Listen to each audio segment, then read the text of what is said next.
I saw women march to war with guns on their shoulders and no fear in their eyes. I was a young messenger in the kingdom of Dahomey, in what is now Benin. This was many years ago, in the late 1800s. Our ruler at the time was King Behanzin, but everyone spoke with deep respect about the women warriors who protected the kingdom. People called them the Amazons. They were real soldiers, not a story. I first saw them when I was 15. They were training in the open field near the palace. They wore simple uniforms and carried rifles. Some had long knives at their sides. They moved in lines, their steps heavy and steady. When they shouted together, the sound filled the air. At first, I was afraid of them. In our society, most women farmed, traded in the market, or cared for children. But these women were different. They were chosen young. Some joined by choice. Some were selected because they were strong and bold. Once they joined, they belonged to the palace. They did not marry. Their life was for the kingdom. I carried messages between palace officials and sometimes to the camp where the women stayed.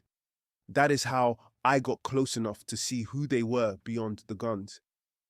Their leader at that time was a woman named Sehdong Hongbe, whose name was still spoken with respect, even though she had led years before. The women told stories of her bravery in battle. By the time I served, new leaders had taken command, but the spirit was the same. Training was hard.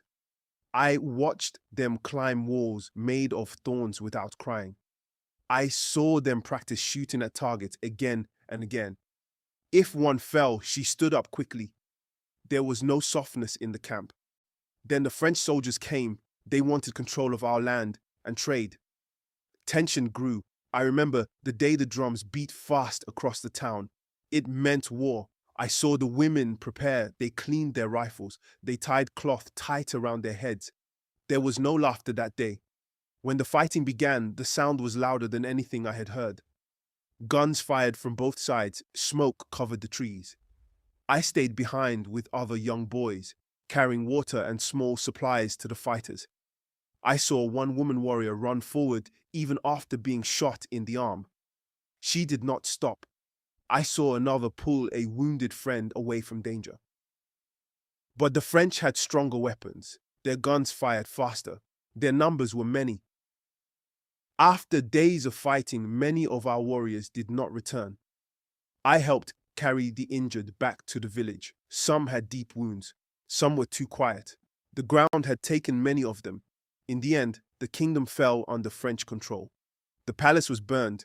King Behanzin was later captured and sent away. The women warriors were disbanded. Some returned to simple village life. Some never fully recovered from the war. Years later, when I grew old, people sometimes said the women soldiers were only a legend. I would shake my head. I was there. I saw them train. I saw them march. I saw them fight against a powerful army.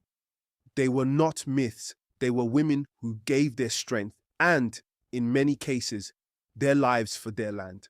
What stays with me most is not just the war, but the sight of women standing as soldiers in a time when many believed they should not.